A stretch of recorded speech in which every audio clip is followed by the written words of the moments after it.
It was a dominant performance. They are some damn team. They really are. And they're tough, and they're mentally tough they are. And then you throw on top of, you get onto the defensive side of the ball, and you go, damn, are you kidding me?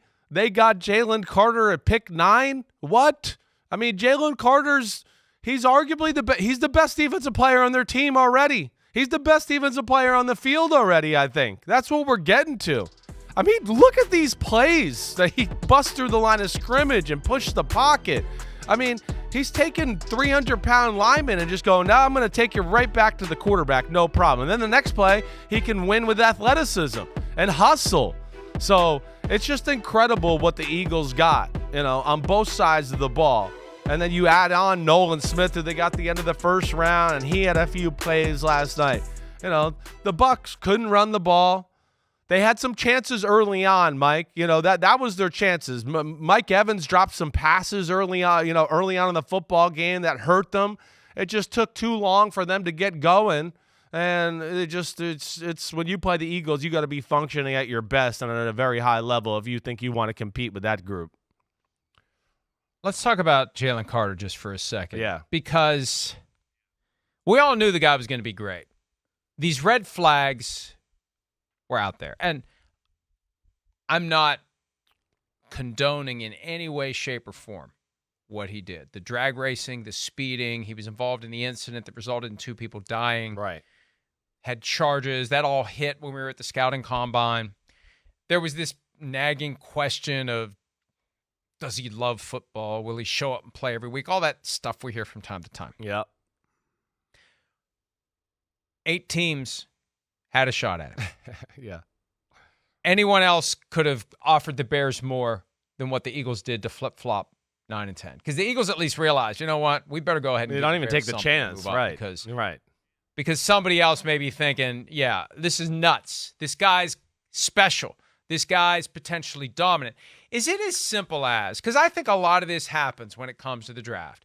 You're thinking, I really don't want to have to go sit in the owner's office and explain why we pissed away a top 10 pick on a guy who had these red flags and they came to fruition. So you need someone like Howie Roseman who has full and complete equity and credibility with the owner where he can get away with it.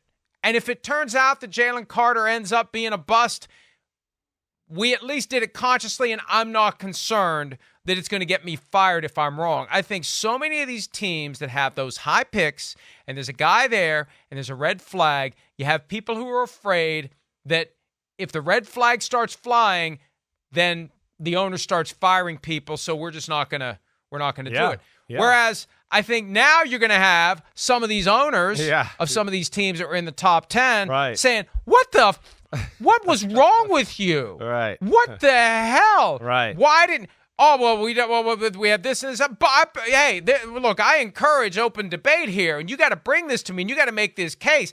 I got to know. Look, I got to balance this out.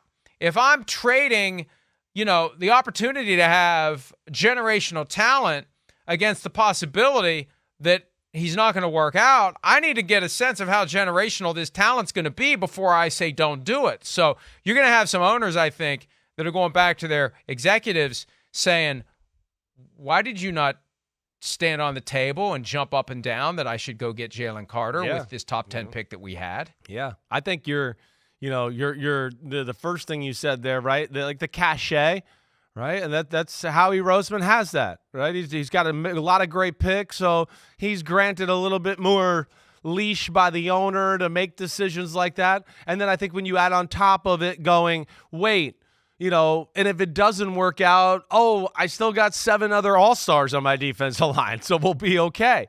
So they could afford to kind of take that gamble. Where I think it fell right for them is one, some of the horror stories, and then you had teams in front of them in this year that they needed a guy that they knew was going to work or going to work, and we can't risk the off the field, is he going to play hard type of stuff.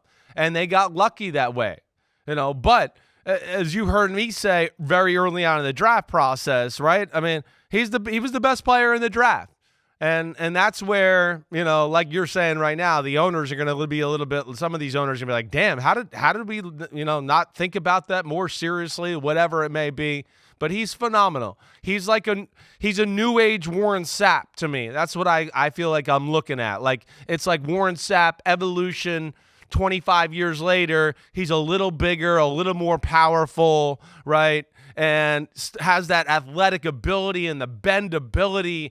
And it's special. And then when you couple that with all the damn players they got there on that football team, like, holy crap, it's a really good defensive line. I'm looking at the picks ahead of Jalen Carter, and we don't know how these guys are going to work out. They all may be superstars. We don't know. But here's the I'm sorry to pile on the Bears after they've had one of the worst weeks we've ever seen. Why didn't they just take him at 9? Well, why didn't they just take him? That is, of course. I mean, yeah.